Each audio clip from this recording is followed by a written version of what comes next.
How many of you have ever thought, man, it would be cool to be able to play that song? I'm Jack May, and when I want to play that song, all I have to do is make the time to learn it. So playing an instrument has a lot of health benefits, such as slowing or even stopping the progression of dementia or Alzheimer's altogether. So people with these, we all know that these diseases basically make you lose your memory over time. And people with these diseases were interviewed who had played instruments in the past. And no matter how long ago they had played it, they always remember how to play it. It's like riding a bike. It never really goes away. So if you're really frustrated or you just got out of this awful argument, then all you need to do is sit down and chill with, your instrument. It really helps you calm down and lowers your blood pressure.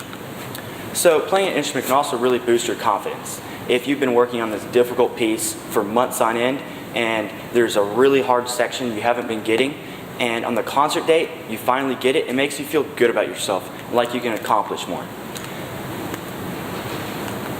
So playing an instrument has at-home and at-work benefits, such as if you're hosting a party and you have friends and family over, you can just sit down and play the piano or whatever instrument you play and use it as background music. Or you can use it as a conversation mediator. People like just watching you play an instrument because it's happening right in front of you, and it's, surreal. So playing an instrument has, so there's a technique where, not necessarily technique, but where you can, sight reading can help you play, sight reading can help you recognize and stop mistakes faster because you're getting a piece of paper and you've never seen it before, and you go from start to finish, and when you mess up, you always have your paper to look back to and get back on track. So playing an instrument can also really help your teamwork, because you might be with a band, some sort of group like an orchestra or symphony, and you're collaborating and sharing your ideas and other people's ideas and putting them on the table. So a lot of people have the silly excuse that they weren't born with the right DNA, or they didn't have the ability to play an instrument. All they could ever play was like the radio. So they should ask one simple question: how can they do it? So my first answer is what instrument you want to play.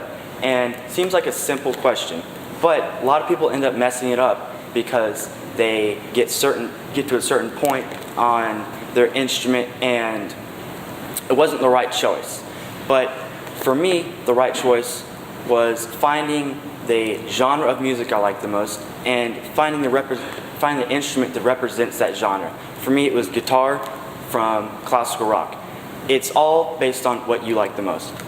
So personally, when I started playing guitar, I went to a camp and I got all the basics done so I could learn everything on my own, and I didn't have to waste time going to lessons and also put lots of money down on the table to go to lessons. So my mentor, Mr. Jameson, says one of the biggest challenges with playing an instrument is the finances. So he said one of the best solutions for this is just borrow someone's instrument. Whether it's a friend or a family member's instrument, you can just borrow it. It's free. And personally, I've been borrowing a guitar amplifier that's far more than I can afford, but it's also way better quality than I could get either way. So if you don't have someone's instrument to borrow, then just go used or get a demo model, because these are way less pricey and almost perfect quality. So why wouldn't you play? Thank you.